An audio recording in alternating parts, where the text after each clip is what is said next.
Hello and welcome to the Emotional Gym, session 5. Today we're going to be looking at the default feeling grid.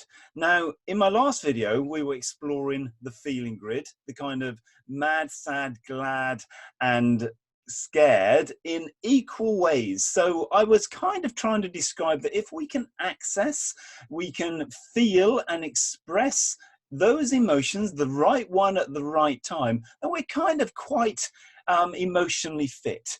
Now, today we're going to be exploring about what happens when maybe we can't access certain emotions, when maybe one emotion has become more dominant than others.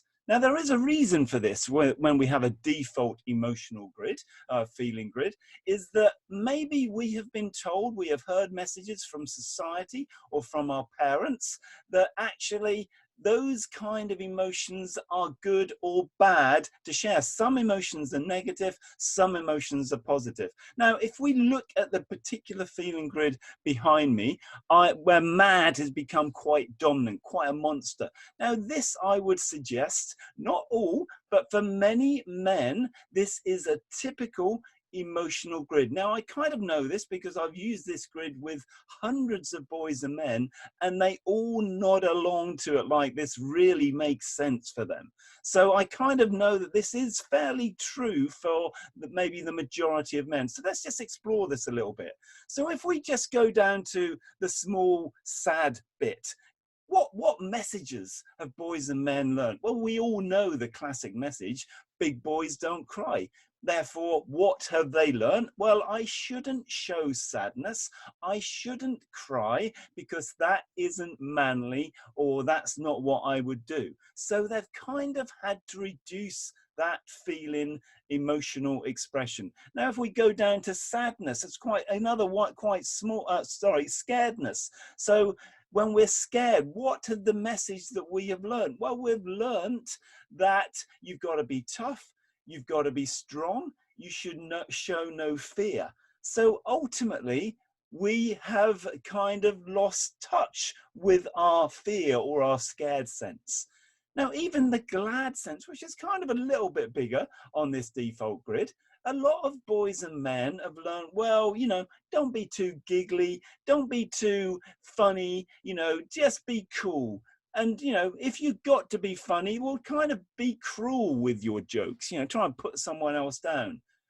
Now, of course, in anywhere in society, some emotions are sanctioned in certain ways, and for men, it's no different. So if we go to a football game, which unfortunately we can't do at the moment, you will see when the goal is scored, boys and men express a full range of emotions. They'll never be happier, when the goal goes in if it's their particular team, and you'll see massive, big expressions. So they're kind of sanctioned in society. There's another little theory that I just want to pop in here by Carl Rogers. He talked about conditions of worth, which kind of means that when we were younger as children, we gathered or gained our understanding, our worth from our parents or from our carers by doing certain things that would kind of keep them happy. So we may have learned a message by, I only like you when you are smiley, or don't be angry, or eat all your food, or do certain things. And so we learned that we can be loved if we abide by certain rules. So this is one default grid. Now your default grid might be very different. So let's say sadness perhaps is dominating your grid. So what is that kind of saying? So when sadness dominates, it might mean that we go into sadness a lot easier, or we cry a lot quicker, or our voice goes high, especially when we're feeling quite, maybe even anger, something that we want to say that is really important. So it's almost like we are tied into that sadness, and that kind of dominates our emotional expression. It may be that scared becomes the big one. That's our massive default. Now, we may again learned that actually the world is really scary. So our kind of threat sensor is stuck on. Everything out there is frightening. So we're going to approach the world like that. So we may be really tentative, really cautious. And all of our other emotions may have to be squeezed out through the scared. Now we may even glad may even be dominating our default emotional grid. Now we might think that's great, you're going to be a really positive person, but the messages we may have learned is that you need to be happy all the time, or smile, you need to smile.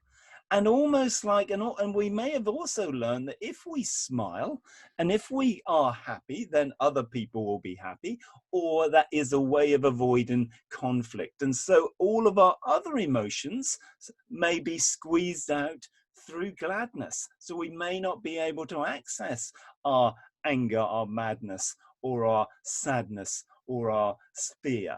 So always when we have a default emotional grid, maybe we need to do some emotional exercises on that to kind of start to express the full spectrum of emotions again. So let's move over very quickly to the Emotional Fitness Toolbox, EFT. A couple of things for you to do this week. So I would like you to kind of spend a little bit of work just with this default emotional grid. What is yours? What shape would yours look like? What are the messages that you have learned about emotional expression? What are your, as it were, conditions of worth? What messages did you hear? And the second thing, are the feelings that what are the feelings that you don't express? And why is that? And try working on becoming more aware and conscious of the feelings that you don't normally express. So you might not express much anger. Why is that? Have a work with that. You might not express too much sadness. Why is that? Have a work at that. Again, for me, in sadness, I've had to really work hard to try and learn to cry. So certain things like that. So that's it for this week. Have a look on my YouTube channel to find out more about my other videos. And if you get a chance, read my book, The Secret Lives of Men. Thank you and goodbye.